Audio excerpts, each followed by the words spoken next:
Today, another special guest, Vito Lomele. He will introduce himself in a little bit. As you know, he will spin the roulette. So, welcome to my casino. And we will talk about some topics completely random, unscripted. And I know, because I know Vito personally, that he has a lot of things to say, a lot of experiences to share. So it's going to be super, super interesting. Um, Vito, let's start with you with a 1 minute intro. Who you are, what did you do? I mean, you are quite a popular entrepreneur, but just for the audience, tell us what you have been doing in the past and what you're doing today. All right.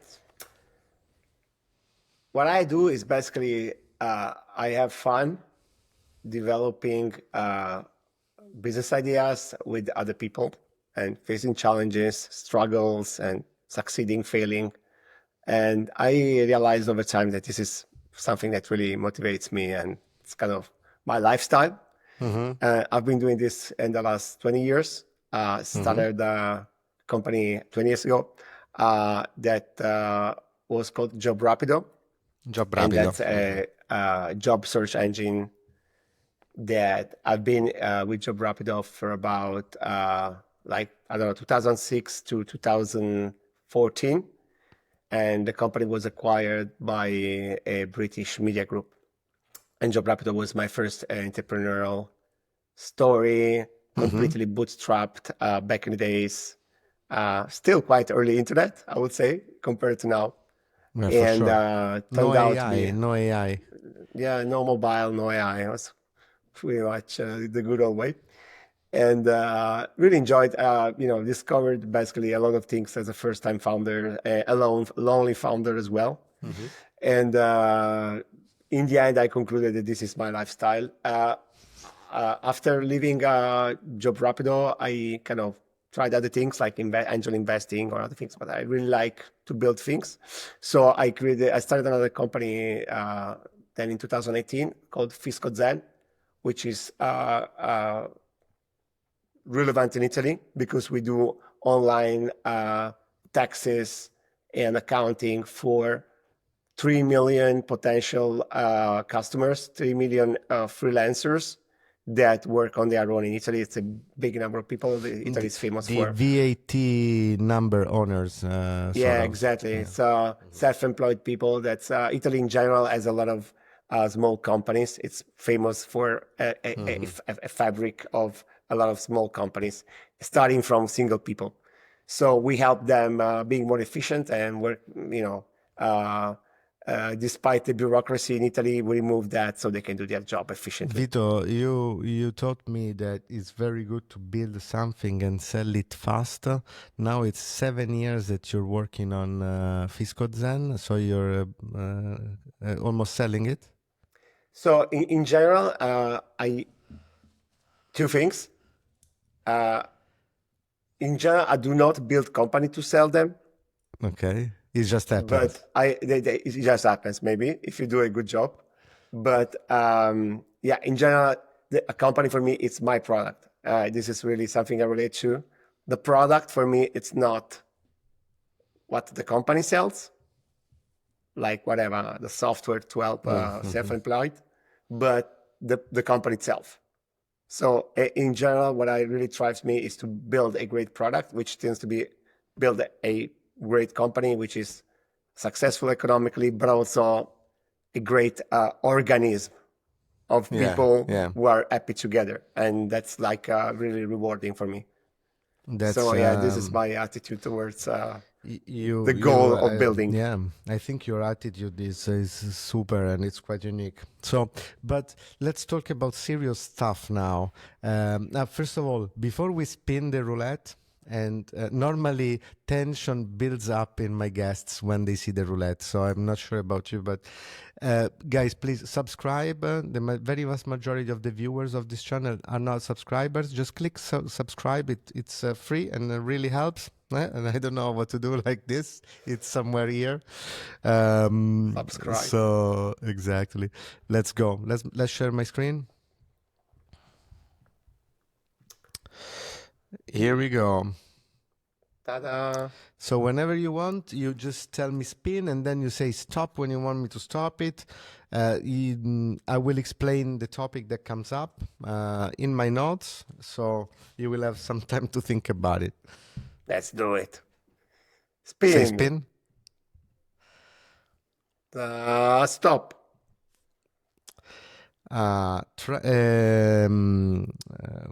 Where was it? No, there was this one. Let's go. Trapped in your own choice. This is quite cool. So the question that I will ask you is, have you ever felt trapped in something that you chose? And let me explain it a little bit more.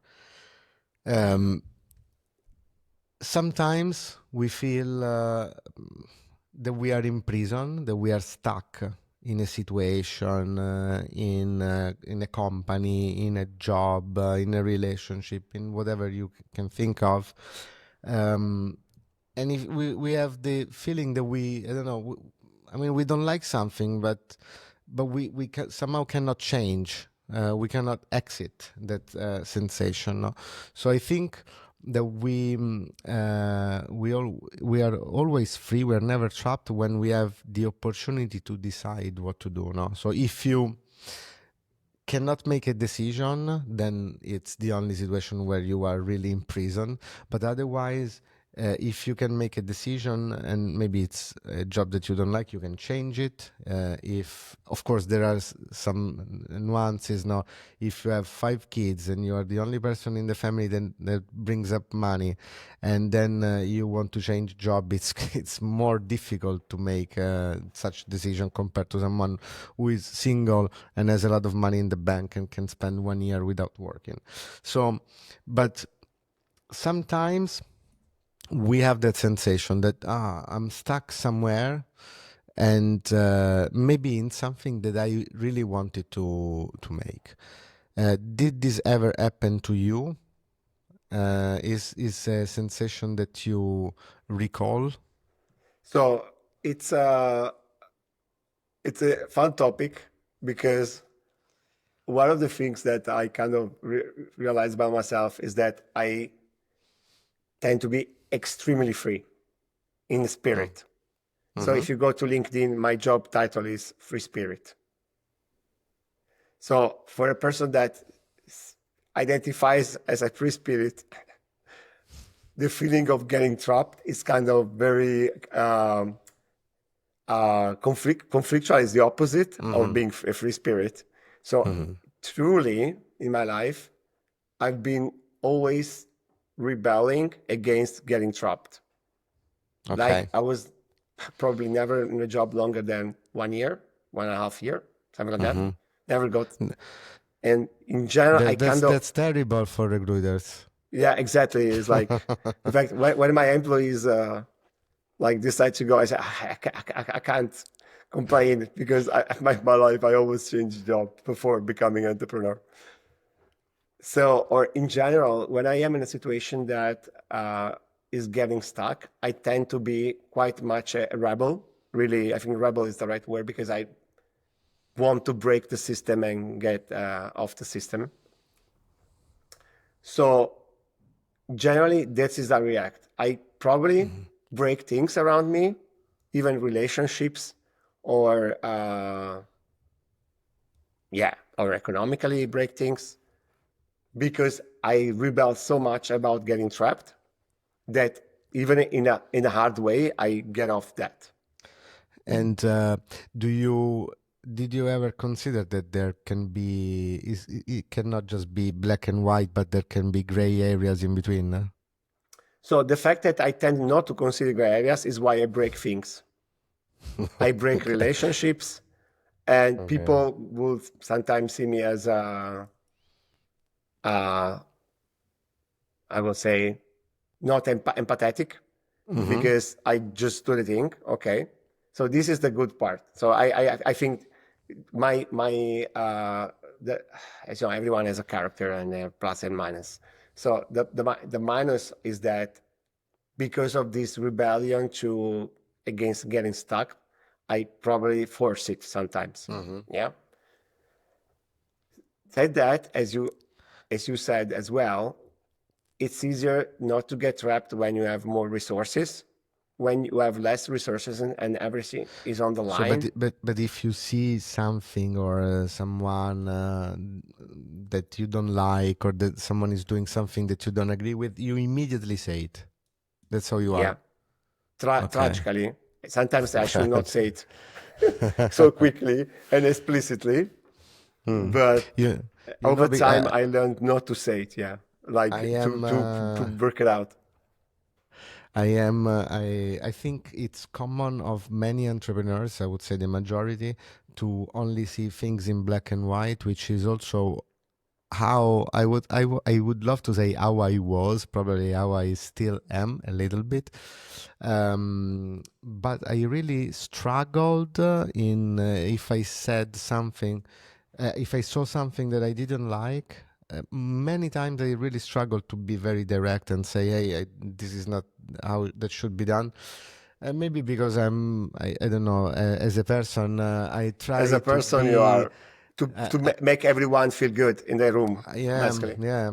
I should learn that from you. I need Yeah, to but you know, be. everything else, I'm very humble about every whatever feature of the Mhm, character, of everyone's character, because it has plus and minuses. Most of the mhm. features are not so dysfunctional, plus and minus, you know. And do you think overall having this characteristic of being so direct and wanted to escape the traps, overall that was, I assume it was a very positive thing for you, for your career, for your experiences, but did this ever brought problems, or did you regret doing something? Yeah, yeah. So I think many times, although I could still see black and white, I could have done it smoother, Hmm. because when I when I break out of things, people and people do not understand me, they don't follow me. Mm, So even if I want to inspire people, mm, like in my current company or whatever, but in general in life, in my family and so on, even if I want to inspire people to be more ambitious or, you know, to not get stuck themselves or something, there is not everyone has this kind of reaction. So there is a transition there. If you don't inspire people, you look like a crazy person. Like they don't follow you.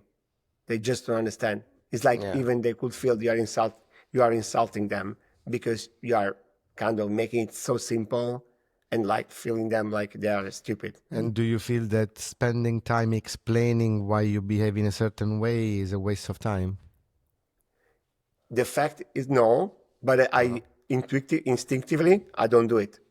I give it for granted. So the rest, since I realized that, the rest of my life is about trying to do it. I'm asking you these questions because this is exactly how I feel and what I do.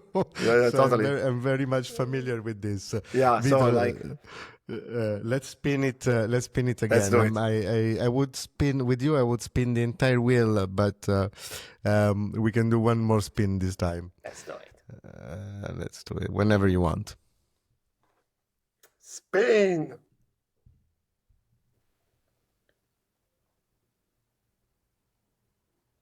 It will spin forever if you don't say stop. Stop. I wanted to make sure. This is, I love it. It says, you cannot read it because the cursor is on top of it, but it says Degree. disagree but commit. And Wow. Okay, this is again about. this is, this Can is, add some value to the previous one yes. And in then, a way. yeah, maybe we can spin it again. But so I don't No, no, no. even I need like it. I to, like it. But if you yeah. like, Um, and this is very cool. This is so disagree but commit. What does it mean? It means that um, if you are in part of an organization, there will be some decisions that you agree with and some other decisions that you disagree with. And sometimes you can be the person making the decision because maybe you are the CEO, so you make the ultimate decision. But what happens if your team or if a collaborator that you trust, that you empowered, um, uh, has a different perspective and really wants to do something and everyone else is convinced? What, what do you do as a boss? What do you do as a manager? Um, you just disagree and fight and change, or disagree and okay, you try to do it and see what happens, or you disagree but you commit yourself in helping that person or that team to make it happen. Um, in my opinion, this is the most difficult skill for a manager, for a CEO, for a founder, but it's extremely important. Tell me about you. Yeah, so this is in a way connected, and that's also a follow-up development to the fact of seeing things black and white, because many times the disagreement and the commitment comes when there is no ambiguity. In ambiguity, you can basically everyone disagrees about nothing, but yeah, but when you make things black and white, it's kind of, it polarizes people, right? Now you can really see the disagreement and so on more than the commitment, right? So in general, I am a fan of strong debates, like really on the matter. Of course, I don't care to look smarter or to compete who's smarter, but really strong debates on each matter. Okay, once the debate is done, it's here already hard to get there because people, not everyone can stand a strong debate. People have some energy and they get exhausted. Some people get exhausted by debates, so they will say, "Okay, I agree, whatever, I agree," or yeah. So few people are really get energized by these strong debates.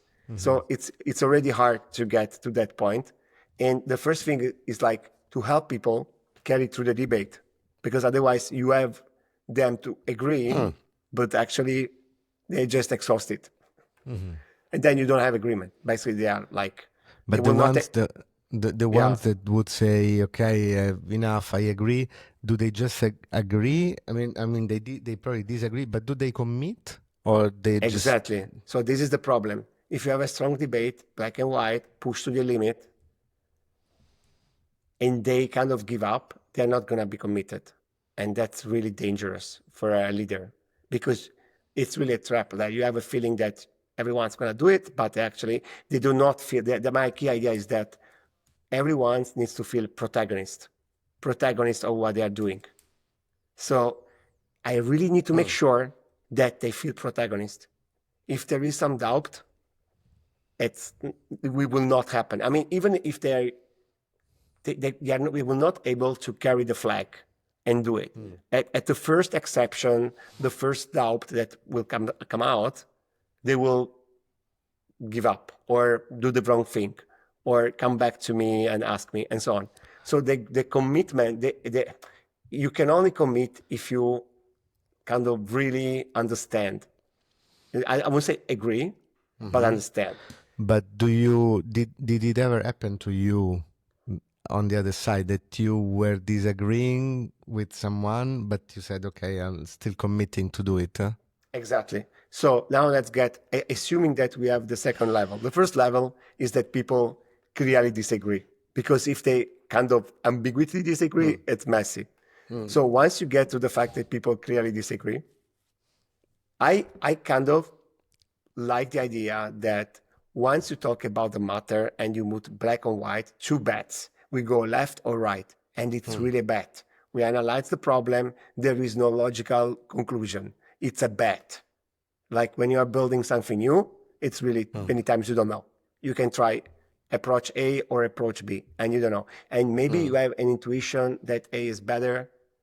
You try to debate it and yes, justify why you feel that A is better, the other one not.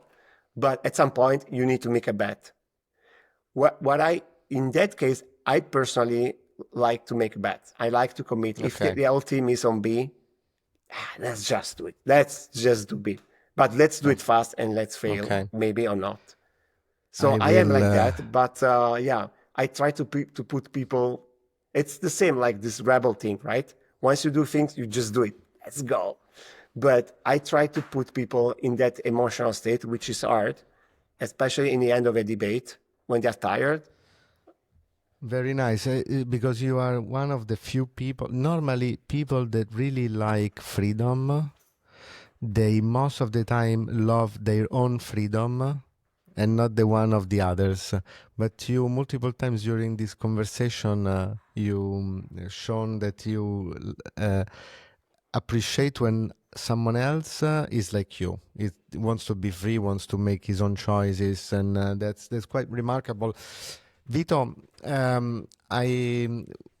have a few minutes left, but I want to ask you. Well, we're not gonna spin it again, but I want to ask you. I want something that I was asked when I did my first job interview after university to get my first job, and it's very much connected to this. I want to know how you respond.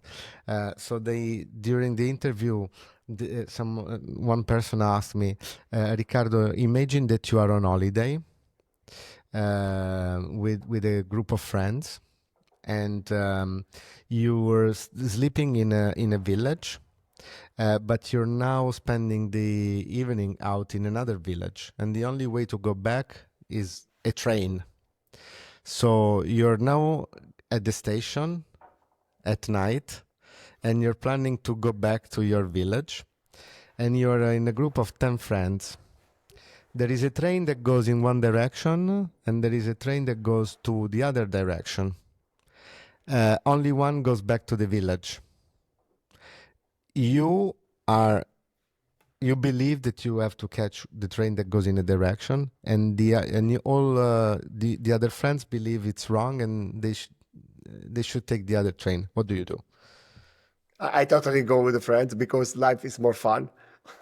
No, I kind of totally 100%, because I think in general something I really like is to get myself into troubles and then getting out of them, like getting lost on purpose and then escaping, getting back on the right path. So I will totally take the group. It's more fun, even if I believe it's wrong. It's gonna be more fun. Okay. It's that's the right answer. That's what I said when they hired me. No, but I said something. I'm also a bit creative like you, but mainly I gave an analytical answer, and I said if we are a group of 10 and 9 think that we should take a train that goes towards a direction, they're 90% right. So I'm just 10%. I mean, in the first job interview, I was at university. Probably, I would also say that. I would not say like statistically more professional. Statistically, I'm wrong, no? Or I'm a genius, or I'm a bit stupid. Yeah. Fair enough. Yeah, fair enough. But I agree. It's a lot more fun to get lost and potentially make a mistake and spend the night with friends, and they will remember that you were right. Because every mistake makes a great story. Fantastic. Great. Vito, it has been a real pleasure having you at the Roulette, playing at the Roulette in my casino. And I think you did amazingly well. Now, I'm sure even your employees at Fiscozen, now when they will watch this, they will know you a little bit better, and they will appreciate you more when you argue with them and you bring them to the limit in your conversations. On the table. Fantastic. Thanks again, and I hope you enjoyed it. Congrats, Rick. Great job. Nice initiative. Thank you. Ciao, Vito. Ciao. Ciao.